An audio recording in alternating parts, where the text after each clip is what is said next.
오늘 본문은 예수님께서 부활하셔서 제자들을 다시 만나주시는 장면입니다. 그들은 예수님의 부활 소식을 들었고 빈 무덤을 확인한 제자들도 있었고 또 실제로 부활하신 예수님을 만난 제자들도 있었습니다.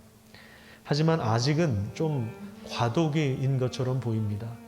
부활하신 예수님의 그 소식과 그 자신의 삶의 연관성을 아직은 찾지 못하고, 그래서 베드로는 오늘 본문에 보면 나는 물고기를 잡으러 간다고 이야기를 합니다. 그러니까 주변의 다른 제자들도 같이 가자. 원래 그들이 물고기 잡는 어부였었죠. 그래서 밤새도록 물고기를 잡아요. 그런데 이상하게도 그날따라 한 마리도 잡지를 못합니다. 육지에 와서 보니까 숯불이 놓여 있었어요. 호숫가에서 예수님께서 아침 밥상을 차려주신 것입니다. 예수님께서 그러면 부활하시고 왜 바로 하늘로 올라가시지 않았을까요? 왜 땅에 남아 계셔서 제자들을 만나 주셨겠습니까? 제자들을 만나 주신 이유는 실패와 또 좌절과 그 빈 그물과 또 허무함과, 그래서 지쳐있는 그 제자들을 위로하고 또 그들을 있는 모습 그대로 받아주시고 그들의 상처를 싸매주시고 다시 격려하고 사명을 주시기 위해서입니다. 예수님께서 베드로에게 질문을 하세요.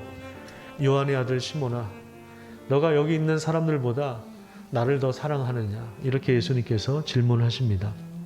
예수님의 질문은 3번이나 반복됩니다. 예수님 베드로에게 귀한 사명도 맡겨주셨습니다. 이것도 역시 3번이나 반복돼서 나오는데, 내 어린 양을 먹이라, 내 양을 치라, 내 양을 먹이라, 이렇게 예수님께서 말씀하십니다. 이것은 교회를 책임지고 돌보는 목자가 되라는 것입니다. 여기서 먹이라고 하는 단어가 2번 나오고 그 다음에 치라고 하는 단어가 나오는데 의미상으로는 비슷합니다. 먹인다라고 하는 말이 양육한다 이런 말이 있다면, 그래서 친다라고 하는 이 말은 다스리고 통치한다 이런 의미가 있는 것입니다. 코로나 사태는 생태계가 아우성치는 소리이며 어쩌면 인류에게 보내는 마지막 경고가 될지도 모르겠습니다. 인간의 범죄와 타락은 온 생태계, 온 세상에 다 미쳐서 온 우주가 신음하고 있습니다.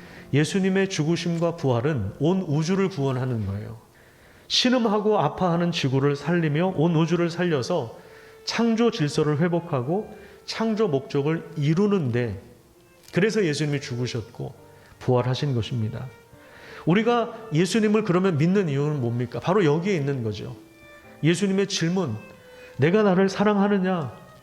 여러분, 이 질문은 하나님께서 창조하신 하늘과 땅과 바람과 숲과 바다와 나무와 생명체를 사랑하느냐? 이 질문과도 맞닿아 있는 것입니다. 그래서 우리 회복된 공동체가 이제는 세상을 섬기고, 그래서 이 세상이 주의 나라가 되도록 그렇게 우리가 사는 것, 그렇게 우리가 그것을 위해서 우리가 일하는 거예요. 부활하신 예수님은 오늘도 여러분들을 찾아오십니다. 부족하고 연약한 모습 그대로 인정하세요.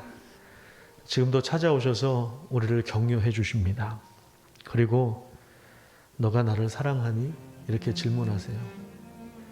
우리 인생 가운데 빈 그물을 가득 채워주시는 예수님, 의미 없는 삶에 하나님의 선한 목적으로 삶의 의미를 가득 채워주시는 부활하신 주님을 만나는 우리 성도님들, 또 우리 찾는 이들 되시기를 간절히 축복합니다.